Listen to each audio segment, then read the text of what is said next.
All right, today we need to talk about a massive collision that's happening right under our noses. It's a clash between our wild digital ambitions with AI and the hard physical realities of energy. Let's get right into it. This is just the perfect metaphor for where we are right now. We're caught between two incredibly powerful opposing forces. And all the fog, the policy debates and the wishful thinking, it's making it almost impossible to see the crash that seems to be coming. So, what exactly are these two forces hurtling towards each other? Well, it really boils down to two completely contradictory mandates that look like they're set to come to a head right around 2026. Okay, let's just break this down because it's kind of wild when you see it side by side. On one hand, we have this massive push to electrify the entire economy. We're talking EVs, heat pumps, the whole shebang. We are flooring the accelerator on electricity demand.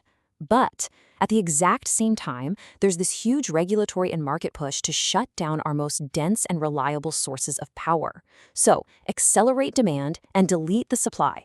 You don't have to be an economist to see that's a recipe for disaster. For the better part of a decade, we've all been sold this really seductive story. The idea that this transition to green energy was going to be totally seamless. No major bumps in the road. The theory was almost shockingly simple. It was like changing a light bulb. The thinking was we could just swap out hydrocarbons for wind and solar, one for one, and the entire economy would just keep humming along, no problem. Literally, trillions of dollars were bet on this smooth exchange. And a huge piece of this plan was a market strategy called starving the beast. The message from investors to oil and gas companies was crystal clear. You guys are a dying industry. So what did they do? They stopped investing in huge future projects, stopped drilling, and instead just sent mountains of cash back to their shareholders. The entire incentive structure just got flipped on its head. Now, this whole fragile setup might have just limped along if energy demand stayed kind of flat. But then, a brand new variable just slammed into the equation and it changes everything. And we're not talking about software here. We're talking about a new form of heavy industry, artificial intelligence. Now, I love this analogy. It just nails it. A normal Google search, that's like a librarian efficiently pulling a book off the shelf for you. It's a simple lookup task. But an AI query?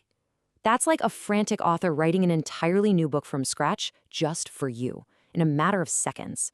It's not finding something, it's creating something. And that takes an immense amount of energy. And the sheer scale of that energy use is just staggering. A single query on a generative AI platform uses at a bare minimum 10 times the electricity of a simple Google search. And that's a conservative number. Now, just try to imagine that multiplied by billions of queries, woven into every single part of our economy. And here's something a lot of people miss. It's not just one cost. AI has two huge energy costs. First, you've got the raw electricity needed to do the computation. But second, all that thinking generates an incredible amount of waste heat. So you have to spend even more energy just to cool the whole system down. It's a total double whammy. Okay, so this massive new demand for power, it slams us right up against the cold, hard, unforgiving laws of physics. For these data centers that are the backbone of the AI revolution, reliability isn't just a nice feature to have, it's an absolute fundamental requirement. Yeah, in the industry, they have this standard. It's called 5 nines uptime. And all that means is that the power has to be on and available 99.999% of the time. There is no room for error. Anything less than that, and the entire system is at risk. So what does 99.999% actually mean, in human terms? It means you're allowed a grand total of 5 minutes of downtime for the entire year. If the power so much as flickers for a few seconds, it can cause millions and millions of dollars in damage. And this, right here, this chart just lays the problem bare. On one side, you have your customer, the AI data center, that demands near perfect 99.999% uptime. But you're trying to power it with sources like wind and solar, which on a good day are only available about 30 to 40% of the time. The math just fundamentally doesn't work. So faced with this massive reliability gap, what happens? Well, the market is waking up, and it's waking up fast. That old frictionless transition story is basically dead. And you can see it by just following the smart money, which is now pulling a massive U-turn. And if you look at where that money is going, you can see this new playbook starting to emerge. It really has 3 core parts. Big oil is now seen as the necessary bridge to get us to the future. Nuclear power is being viewed as the ultimate destination. And the one thing that could derail this whole enterprise, the critical bottleneck is copper. And talk about an ironic twist, right? The very same starving the beast strategy that was designed to kill big oil has accidentally made them leaner and more profitable than they've ever been. With not enough investment in new supply and demand that's just soaring, they've gone from being a stranded asset to a cash machine. So, okay, if oil and gas are the bridge, where are we trying to go? Well, it turns out there's really only one technology on the planet that solves both of those contradictory mandates we talked about: nuclear. It's zero carbon, so it meets the net zero goal. And it provides dense, 24/7 reliable power, which meets the 5 nines requirement for AI. The problem, though, with traditional nuclear is that it takes forever to build. So the real game changer is this concept: behind-the-meter small modular reactors.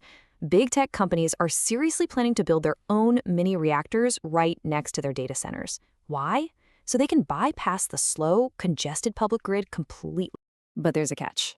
A huge one. All of this, the AI, the EVs, upgrading the grid, it all runs on copper. And this is where you hit a wall. AI demand is popping up instantaneously, right now.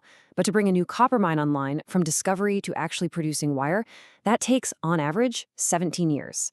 We have geological era supply trying to meet digital era demand. So where does all this leave us? Well, it brings us to a new and, I think, unavoidable reality. We've spent the last decade or so living in a world that felt like it was run by finance, by spreadsheets. But now, the hard constraints of the physical world are reasserting themselves. As the saying goes, physics has re-entered the chat.